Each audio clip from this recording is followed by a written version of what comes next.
7, loads of different kits to use. Now, there's alternatives that you can do to add drums. So first of all, you could double click on this or drag it. So let's just choose the 808 kit.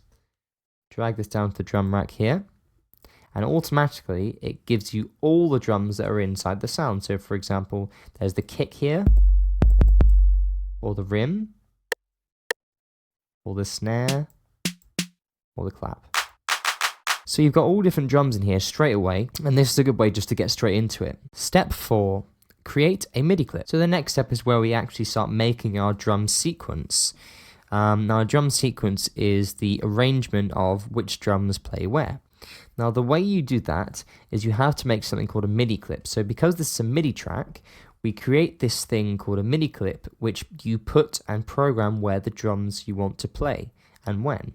So the way to do that in this Ableton view here is you double click on this box up here, and it creates a rectangle around this sort of region here and a little play button. Now when you go down here, obviously the view of the drums have changed. To go back to the drums, you simply click back on the kit, double click, and it gives you back to the drums. So we're going to go back on the MIDI clip here. Now here you can see on the left, you've got all the different drums you've got, except they're on the piano keys. Now the piano keys doesn't mean that they'll be playing in, for example, C or D. It just means that they have to be triggered from a certain key. So for example, if I hit C, I'm using my MIDI keyboard, so I'm hitting C and it's playing the 808 kick. And then if I play, for example, E, it's playing the clave, and the F is the tom. So that's how it's triggered. Now, you don't have to have a MIDI keyboard like I did. There's a way that you can put in these notes manually, just with your mouse. Now, the pen tool is located all the way up in the top right-hand corner next to the little keyboard, as you can see here. So if you click that, it'll highlight yellow so that you know you're using it. And then you go back down to here, and then you can put in a MIDI note. So anywhere you want. So for example, if I just put a couple here and show you how that sounds.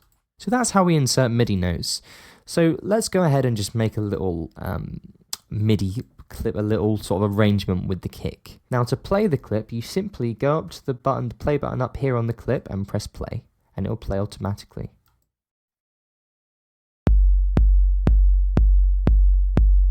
As you can hear. Now to stop it, you can press this play button, and it stops it at the end of the bar or end of the beat arrangement, or you can press stop up here. Now this, the difference between this play and this play up here, I will get back to in a second. So I'm going to go ahead and show you how I make a drum beat and how I sequence one. So we've got the kicks going on down here.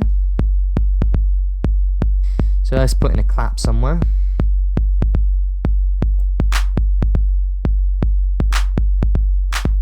Maybe a snare.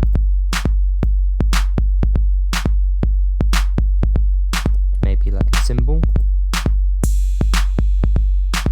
Get some closed hi-hats going. Now the thing is with closed hi-hats is I want them to be playing on 16ths, which is fairly quick, and the way you do that, you can just click and then hold as you drag across, and you put them across all the different notes, so it'll sound like this.